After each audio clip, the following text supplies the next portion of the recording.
Hello guys, traders அனைவருக்கும் வணக்கம். This is Raghu Gopal. So நம்ம எவ்ரி மந்த் ஒரு 3 ஸ்டாக்ஸ் வந்து போஸ்ட் பண்ணுறோம். Swing trading stocks. பொதுவாக ஸ்விங் ட்ரேடுக்கும் நம்ம லாங் டேர்ம் போர்ட்ஃபோலியோவுக்கும் வித்தியாசம் தெரியணும்.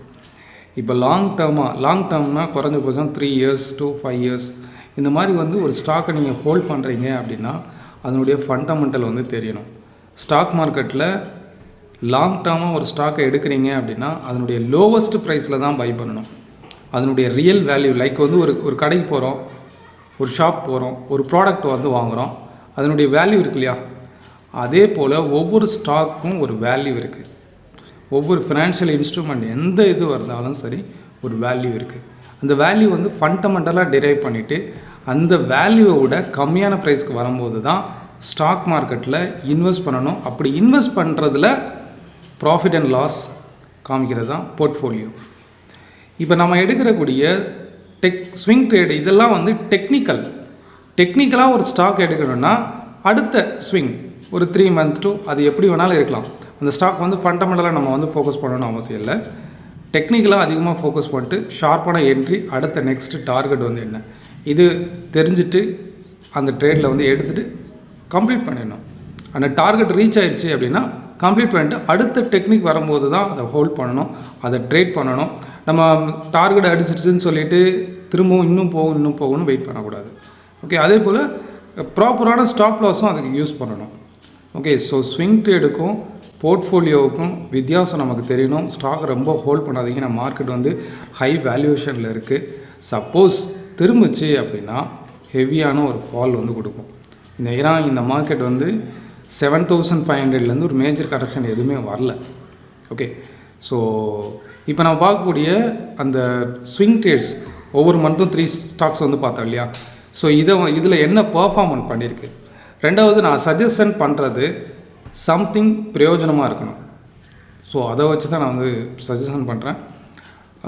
எப்படி சொல்கிறேன், எதனால் சொல்கிறேன்னா, இப்போ சப்போஸ் வந்து ஒரு ஷேர்ஸ் வந்து வாங்குறீங்க நீங்கள், 99% ட்ரேடர்ஸ் வந்து நம்ம வாங்கினோடனே மேலே ரைஸ் ஆகுமா இல்லை கீழே ஃபால் ஆகுமா அப்படிங்கிற ஒரு டவுட் வரும், ஒரு டென்ஷன் வந்து வரும். நம்ம வாங்கின ஸ்டாக் கரெக்டாக போயிடுமா, சரி அப்படியே கொஞ்சம் போகுது, ஒரு 10 பாயிண்டோ 15 பாயிண்டோ போகுது, ஒரு 10% மேலே போகுது, இல்லை 20% போகுது, கரெக்டாக அந்த டார்கெட் வரைக்கும் போகுமா, அந்த ஒரு டவுட் வந்து வரும்.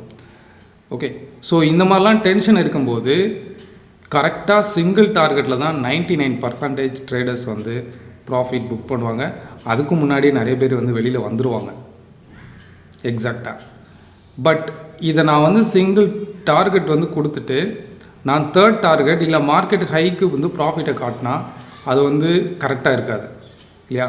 ஸோ நான் வந்து கரெக்டான என்ட்ரி, கரெக்டான டார்கெட், சிங்கிள் டார்கெட்டுக்கு என்ன பர்சன்டேஜ் வந்திருக்கோ அதை தான் நான் வந்து இதில் வந்து கால்குலேட் பண்ணியிருக்கேன். ஸோ அதுதான் வந்து கரெக்டாக இருக்கும்னு நினைக்கிறேன். ஏன்னா நான் வந்து மல்டிபிள் டார்கெட்டு ரீச் ஆனதுக்கப்புறம் அதை ப்ராஃபிட் காட்டினேன்னா அது ரியலிஸ்டிக்காக இருக்காது. ஸோ தட் இந்த இதில் வந்து பார்த்திங்கனாக்கா நம்ம ஒவ்வொரு மந்த்லேயும் 3 ஸ்டாக்ஸ் வந்து பார்த்தோம்.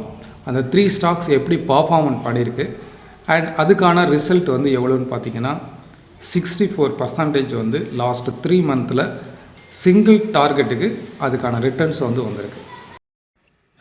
ஓகே, இந்த லிஸ்ட்டில் வந்து பார்த்தீங்கன்னா ஒவ்வொரு மந்த்தும் ஒரு 3 ஸ்டாக்ஸ் வந்து போஸ்ட் பண்ணுவோம்.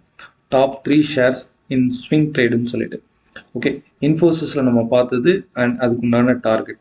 இதில் வந்து ஒன்று கவனிச்சிங்கன்னா, நான் என்ட்ரி வந்து சைன்ட்டில் வந்து 930 சொல்லியிருந்தேன் அண்ட் டார்கெட் வந்து 1180. மார்க்கெட் வந்து இப்போ வரைக்கும் ஹை போனது வந்து 1148 வரைக்கும் போயிருக்கு. பட் அதனால் இன்னும் நான் அது டார்கெட் ஹிட் ஆகல இல்லையா?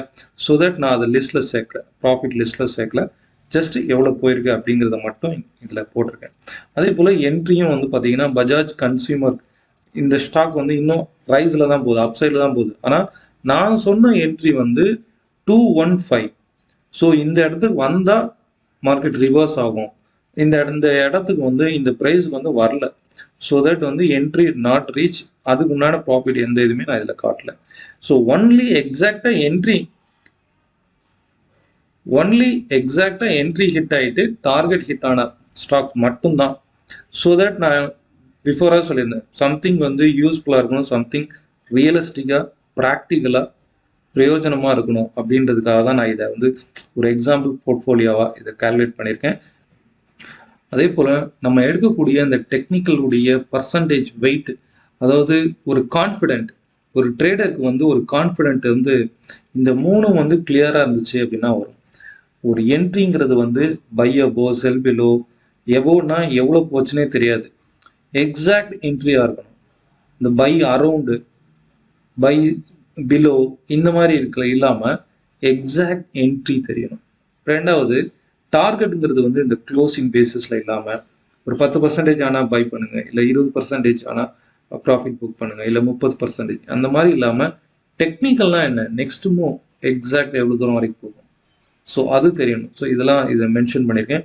நெக்ஸ்ட் இந்த மந்த் வந்து செப்டம்பர் மந்த் வந்து ஒவ்வொரு வீக்கும் வந்து ஒரு ஸ்டாக், ஒரு லிஸ்ட் ஆஃப் த ஸ்டாக், ஒவ்வொரு வீக்கும் ஒரு 3 ஸ்டாக்ஸ் மட்டும் நான் போஸ்ட் பண்ணேன். அதாவது ட்ரேடிங் மெயின்டைன் பண்ணும்போது, அது ஸ்விங் ட்ரேட் மெயின்டைன் பண்ணும்போது மேக்ஸிமம் 3 ஸ்டாக்ஸ் தான் அந்த லிஸ்ட்டில் இருக்கணும். ஒரு 10 ஸ்டாக் 15 ஸ்டாக்ஸ் இல்லை ஒரு 5 ஸ்டாக்ஸ் கொடுத்து கூட கன்ஃபியூஸ் பண்ணக்கூடாது. அது வந்து ஓவராலாக நீங்கள் வந்து ஒரு 10 ஸ்டாக் 15 ஸ்டாக் எடுத்து வச்சிங்கன்னா டெஃபினட்டாக வந்து மார்க்கெட் கொஞ்சம் கீழே ஃபால் ஆகும்போது எல்லாமே லாஸ் ஆகிடுமோன்னு சொல்லிட்டு வெளியே வந்துடுவீங்க. ஸோ மினிமம் ஒரு 3 ஸ்டாக்ஸ் வந்து எடுத்து வச்சுக்கோங்க, தட் இஸ் யூஸ்ஃபுல்லாக இருக்கும். நம்ம செப்டம்பர் மந்தில் ஒவ்வொரு வீக்கும் நான் வந்து ஒரு 3 ஸ்டாக்ஸ் வந்து சஜஷன் பண்ணியிருந்தேன் வித் என்ட்ரி எக்ஸிட்டோட. இப்போ இதில் வந்து பார்த்தீங்கன்னா டாடா மோட்டார்ஸ் வந்து 301 வந்து சஜஷன் பண்ணியிருந்தேன், அண்ட் அதனுடைய டார்கெட் வந்து 337. இப்போ டாடா மோட்டார்ஸ் வந்து 370 வரைக்கும் போயிருக்கு, அதெல்லாம் நான் கால்குலேட் பண்ணுவோம். ஒரு ட்ரேடர் 337 வெளியே வந்திருப்பாரு. அதுக்கு முன்னாடியே சில பேர் வந்து கான்ஃபிடென்ட் இல்லைன்னா வந்திருப்பாங்க.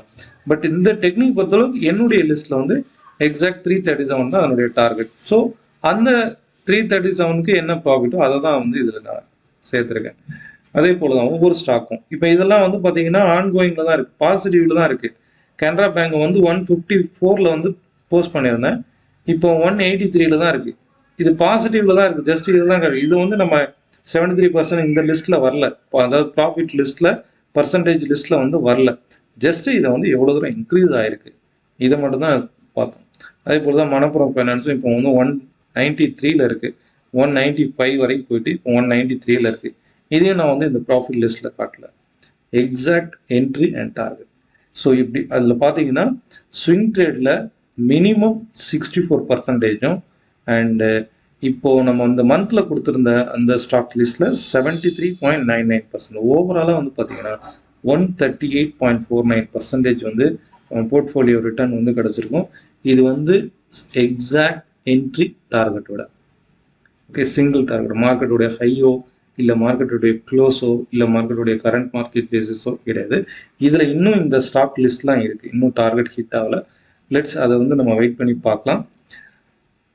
போல் இந்த மந்த்துக்கு என்னென்ன ஸ்டாக்ஸ் வந்து ஸ்விங் ட்ரேடுக்கு வந்து வந்திருக்கு, ஸோ அதை வந்து எப்படி டெக்னிக்கலாக நம்ம வந்து அப்ரோச் பண்ணுறது, நெக்ஸ்ட் மூவ்மெண்ட் வந்து எப்படி இருக்கும், இதை வந்து நம்ம டெக்னிக்கலாக வந்து பார்க்கலாம்.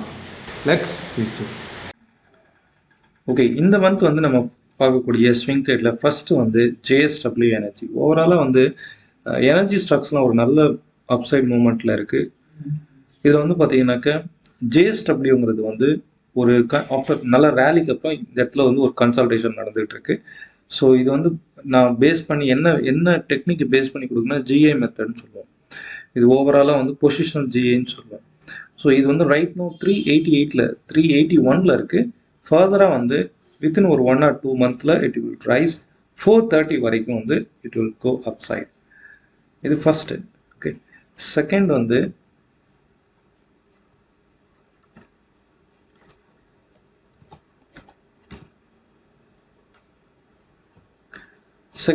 மணப்புரம் ஃபைனான்ஸ். இந்த ஸ்டாக் வந்து நம்ம ஆல்ரெடி வந்து 171 இருக்கும் போதே நம்ம பார்த்துருந்தோம். இதில் வந்து பார்த்தீங்கன்னாக்க நான் வந்து ஏன் இது ரைஸ் ஆக போகுது அப்படிங்கிறத ஒரு டீட்டெயில் வீடியோ வந்து போஸ்ட் பண்ணியிருந்தேன். இதுவும் வந்து பார்த்தீங்கன்னாக்கா பொசிஷனல் GI 1 மெத்தட். இது 160 170 இந்த இடத்துல வந்து சப்போர்ட் எடுத்தது அப்படின்னா 227 வரைக்கும் ரைஸ் ஆகும். ஓகே, அண்ட் ப்ராப்பராக இதுக்கான இந்த ஸ்டாப் லாஸ் பாயிண்ட் வந்து இதில் நான் வந்து மென்ஷன் பண்ணியிருந்தேன். ஓகே, அந்த வீடியோ கூட நான் இதில் லிங்க்ல நான் ஆட் பண்ணுறேன். இன்னும் ஃபர்தராக வந்து இது ரைஸ் ஆகும். இது வந்து செகண்ட் ஸ்டாக். அண்ட் தேர்ட் வந்து இந்தியா புல்ஸ் ரியல் எஸ்டேட்.